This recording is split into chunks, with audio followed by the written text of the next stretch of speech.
Okay, we have been discussing how to remove items, so basically nodes that are leaf nodes or nodes with a single left child or right child.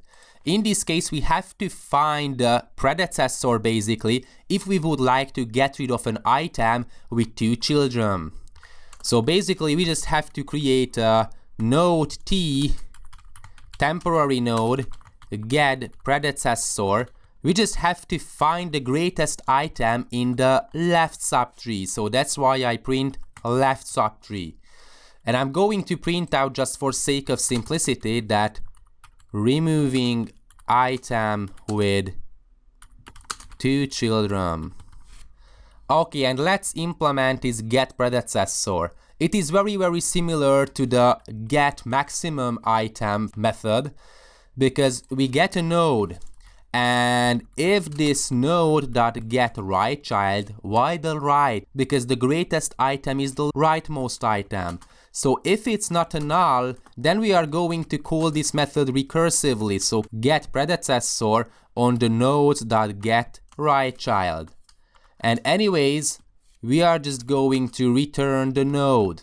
So this is how we get the greatest item from the left subtree.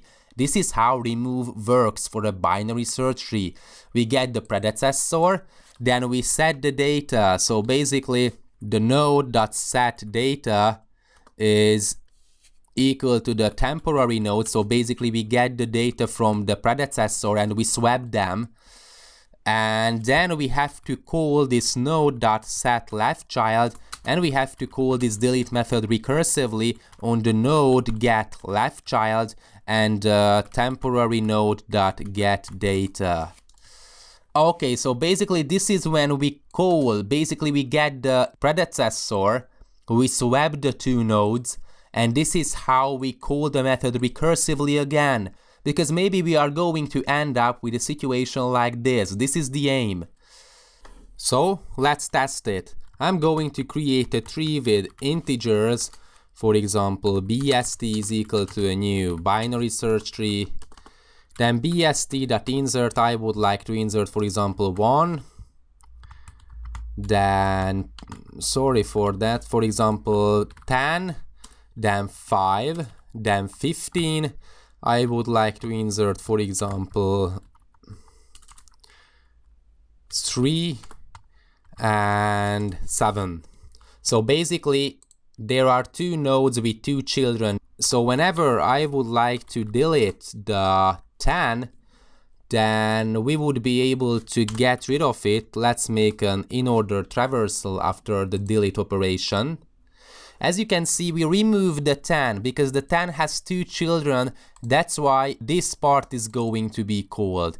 And after replacing the 10 with the predecessor, then it's going to be a leaf node. So we swap the 10 with the predecessor. Let's take a look at it. I would like to print out the predecessor here.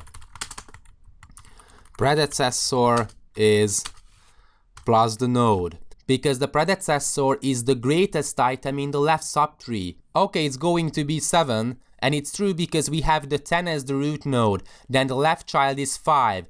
Then the left child of 5 is 3, and the right child of 5 is 7. And this 7 is the greatest item in the left subtree. Okay, it's working fine. And we swap it with that 7. The 7 is going to be the root node after the swap operation, and then this 10 is going to be a leaf node. So removing a leaf node, we just have to set it to null. And that's why the in-order traversal is going to have the 3, 5, 7, 15. 3, 5, 7, 15 in numerical ordering. What if we would like to get rid of an item with a leaf node, for example? Let's get rid of the 3. It's going to be a leaf node, so we just have to get rid of it. 5, 7, 10, 15. Okay, it's working fine. What if we get rid of a node? I'm going to get rid of 7, and then if we get rid of that 5, then it's going to have a single left child. So let's save it. Removing the left child, yeah, it's working fine. 3, 10, and 15. 3, 10, and 15. Okay, we are missing the 5 because we have already removed it.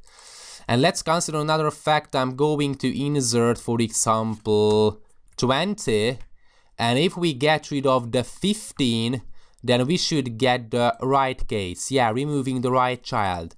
So the numerical ordering after the delete operation is 5, 10, and 20, because we have got rid of 15. Okay, so it's working fine. This is how we implement the remove operation with these 3 cases: when we have a single child, when we have a leaf node, when we have 2 children. If we have 2 children, then we are going to reduce the problem to one of the previously implemented cases. Okay, so that's why there's again a recursive method call, but here we are able to handle it. We just have to return null, and here we just have to update the references. Okay, that's all about the binary search tree. Thanks for watching.